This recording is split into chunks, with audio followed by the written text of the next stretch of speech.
بسم اللہ الرحمن الرحیم۔ مشکل اردو پڑھنا سیکھ رہے ہیں۔ اردو کی کتاب گلستان ادب کے ذریعے سے الفاظ و معنی کی تشریح کے ساتھ، اور ابھی جو سبق چل رہا ہے وہ ہے مچھر۔ مچھر یہ ایک انشائیہ ہے، اس کے لکھنے والے ہیں خواجہ حسن نظامی۔ تو یہ سبق یہاں تک ہو چکا ہے اور آج یہاں سے پڑھنا سیکھیں گے۔ تو دیکھیے، مچھر بھی یہ سب باتیں دیکھ رہا تھا اور سن رہا تھا۔ مچھر بھی یہ سب باتیں دیکھ رہا تھا اور سن رہا تھا، اور رات کو ڈاکٹر صاحب کی میز پر رکھے ہوئے پائنیر کو آ کر دیکھتا۔ اور رات کو ڈاکٹر صاحب کی میز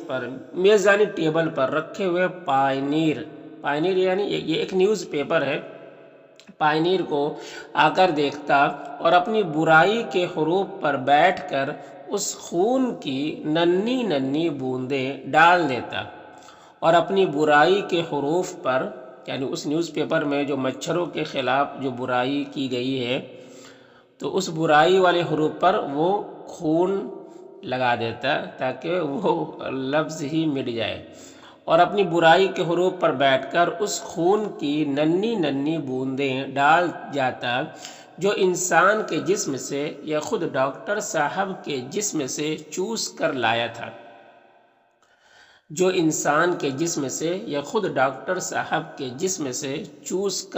تھا گویا اپنے فائدے کی تحریر سے انسان کی ان تحریروں پر شوخیانہ ریمارک لکھ جاتا۔ گویا یعنی جیسا کہ اپنے فائدے کی تحریر سے انسان کی ان تحریروں پر شوخیانہ ریمارک، شوخیانہ یعنی مزاحیہ، ریمارک یعنی نشان لگا جاتا، ریمارک کرنا یعنی نشان کر دیتا۔ تو گویا اپنے فائدے کی تحریر سے انسان کی ان تحریروں پر شوخیانہ ریمارک لکھ جاتا۔ شوخیانہ، شوق سے ہنسی مذاق کا نشان، ہنسی مذاق سے اس کو نشان زد کر دیتا، اس پہ نشان لگا دیتا، لکھ جاتا کہ میاں تم میرا کچھ بھی نہیں کر سکتے، کہ میاں یعنی انسان کو کہ تم میرا کچھ بھی نہیں کر سکتے۔ انسان کہتا ہے کہ مچھر بڑا کم ذات ہے، انسان کہتا ہے کہ مچھر بڑا کم ذات ہے، یعنی ذات کا بہت ہی کم ہے، کم درجہ کا ہے اور گھٹیا ذات کا ہے۔ انسان کہتا ہے کہ مچھر بڑا کم ذات ہے، کوڑے کرکٹ میل کچیل سے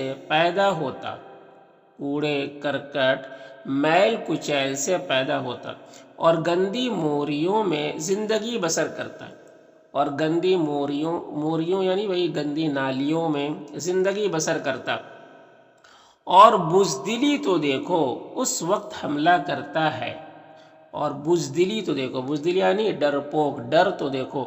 اس وقت حملہ کرتا ہے جب کہ ہم سو جاتے ہیں، سوتے پر وار کرنا، بے خبری کے چرکے لگانا مردانگی نہیں ہے۔ سوتے پر وار کرنا یعنی حملہ کرنا، بے خبر کے چرکے لگانا، جس کو کوئی خبر ہی نہیں اس کو چرکے لگانا یعنی اس کو نقصان پہنچانا، یہ کوئی مردانگی نہیں ہے، یہ کوئی مردانگی نہیں ہے۔ صورت تو دیکھو کالا بھوتنا،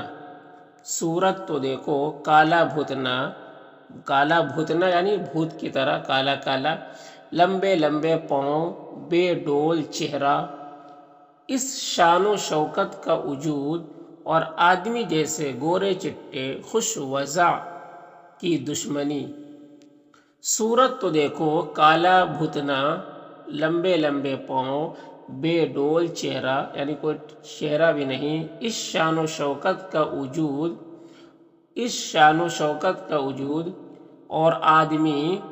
جیسے گورے چٹے خوش وضع یعنی اچھے لباس، اچھا دیکھنے میں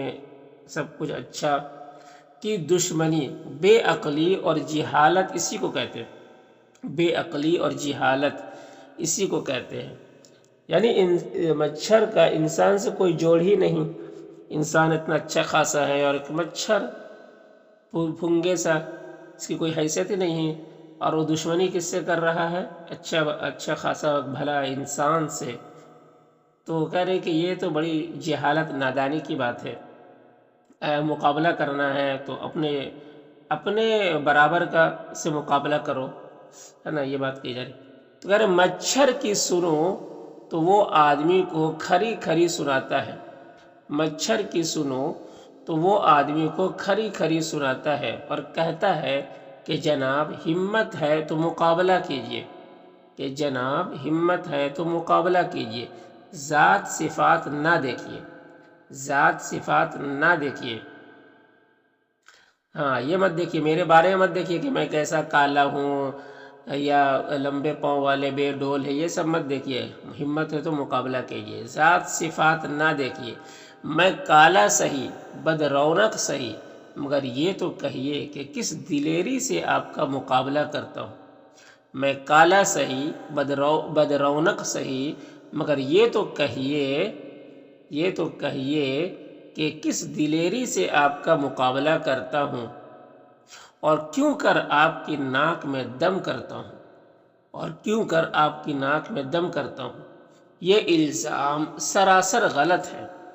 یہ الزام سراسر غلط ہے کہ بے خبری میں آتا ہوں اور سوتے میں ستاتا ہوں، یہ تو تم اپنی عادت کے موافق سراسر ناانصافی کرتے ہو، یہ تو تم اپنی عادت کے موافق سراسر یعنی پورا کا پورا ناانصافی کرتے ہو۔ یعنی انسان کی عادت ہے، یہ فطرت ہے کہ وہ انصاف کرتا ہی نہیں ہے۔ کہ حضرت میں تو کان میں آ کر الٹیمیٹم دے دیتا ہوں، حضرت میں تو کان میں آ کر الٹیمیٹم دے دیتا ہوں، یعنی وارننگ دے دیتا ہوں کہ وہ کان ہی کے پاس مچھر آ کے بھنبھناتا ہے کہ ہوشیار ہو جاؤ اب حملہ ہوتا ہے، کہ ہوشیار ہو جاؤ اب حملہ ہوتا ہے، تم ہی غافل رہو تو میرا کیا قصور، تم ہی غافل رہو سوتے رہو تو میرا کیا قصور۔ زمانہ خود فیصلہ کر دے گا، زمانہ خود فیصلہ کر دے گا کہ میدان جنگ میں کالا بھتنا لمبے لمبے پاؤں والا بے ڈول فتح یاب ہوتا ہے یا گورا چٹا آن بان والا، ہے کہ میدان جنگ میں کالا بھتنا لمبے لمبے پاؤں والا بے ڈول فتح یاب ہوتا ہے، فتح یاب یعنی جیتتا ہے، یا گورا چٹا آن بان والا انسان جیتتا ہے۔ میرے کارناموں کی شاید تم کو خبر نہیں، میرے کارناموں کی شاید تم کو خبر نہیں، میرے کارناموں میں نے کتنے بڑے بڑے کام کیے ہیں اس کے بارے میں شاید تمہیں پتہ نہیں، کہ میں نے اس پردہ دنیا پر کیا کیا جوہر دکھائے ہیں، کہ میں نے اس پردہ دنیا پر یعنی اس دنیا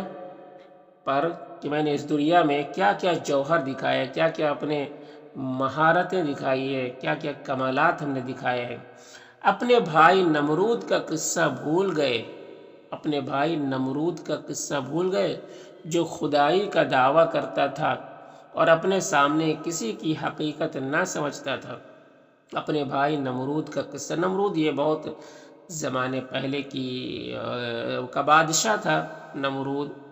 ٹھیک ہے، ابراہیم علیہ السلام کے زمانے کا ٹائم کا ایک بادشاہ تھا۔ اپنے بھائی نمرود کا قصہ بھول گئے جو خدائی کا دعویٰ کرتا تھا، اپنے کو خدا کہتا تھا اور اپنے سامنے کسی کی حقیقت نہ سمجھتا تھا۔ کس نے اس کا غرور توڑا، کس نے اس کا غرور گھمنڈ توڑا، کون اس پر غالب آیا، وہ انسان یا مچھر، کون اس پر غالب آیا، کس کے سبب اس کی خدائی خاک میں ملی،